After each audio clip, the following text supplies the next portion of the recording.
OC Bhargav Borbora সেই মানুহজন আসলে পুলিচৰ কাৰণে এফিচিয়েন্ট নহয় আপোনালোকে নিশ্চয় দেখিছে যে যোৱাকালি যি ধৰণে জ্ঞানদীপ বৰাক যি ধৰণে আসলে আক্ৰমণ কৰিলে জ্ঞানদীপে ইতিমধ্যে আপোনালোকে জানে যে তেওঁ ডেলিভাৰী বয়ৰ কাম কৰে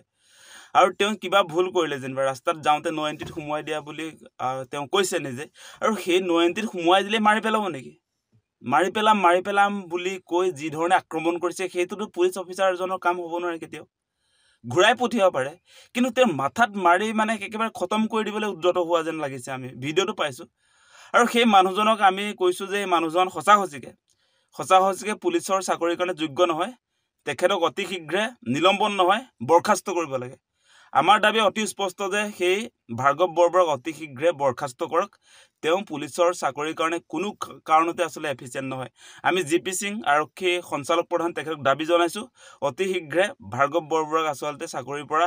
বৰখাস্ত কৰিব লাগে আৰু তেখেতক অতি শীঘ্ৰে গ্ৰেপ্তাৰ কৰিব লাগে তেওঁ গ্ৰেপ্তাৰ কৰিব লাগিব তেওঁ জেলত থাকিবলগীয়া মানুহে আসলতে আমি দেখিছো যে আমি যেতিয়া দীঘলী পুখুৰীৰ পাৰত প্ৰতিবাদ কৰিছিলো গছ নাকাটিবৰ কাৰণে যেতিয়া প্ৰতিবাদ কৰিছিলো সেই সময়ত সেই ভাৰ্গৱ বৰবৰাই আমাৰ ওপৰত জপিয়াই পৰিছিল আমাক আক্ৰমণ কৰিছিল আজি চাওক জ্ঞানদীপক যি ধৰণে তেওঁ আসলতে মাথাত মৰি আছে তাৰ পাছত আৰু তেওঁ আসলতে পুলিচ হৈ থকাৰ কোনো নৈতিক অধিকাৰ নাই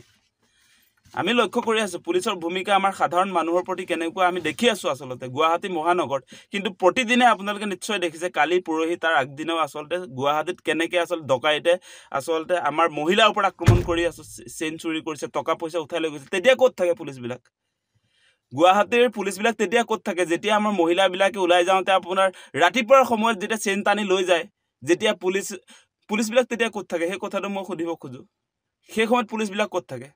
এতিয়া যে সাধাৰণ মানুহৰ ওপৰত যে বৰমতা যে দেখুৱায় আজি জ্ঞানদীপক যি ধৰণে আক্ৰমণ কৰিলে সেই ডকাইতবিলাকক সেই চুৰ কৰাবিলাকক দিন দুপৰতে যে গুৱাহাটী মহানগৰত পুলিচ যেতিয়া গিজগিজাই থাকে সেই সময়ত যেতিয়া চুৰবিলাকে এই মহিলাবিলাকৰ যে ইয়াত বন্দুক থৈ যে চেণ্ডাল কাঢ়ি লৈ গুচি যায় তেতিয়া পুলিচবিলাক ক'ত থাকে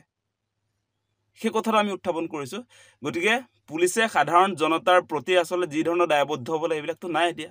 গতিকে অতি শীঘ্ৰে ভাৰ্গৱ বৰবৰাক গ্ৰেপ্তাৰ কৰক আৰু তেওঁৰ চাকৰিৰ পৰা একদম মানে বৰখাস্ত কৰিব লাগে পাৰ্মানেন্টলি সেই দাবী আমি উত্থাপন কৰিছো যিকোনো খবৰৰ বাবে যোগাযোগ কৰক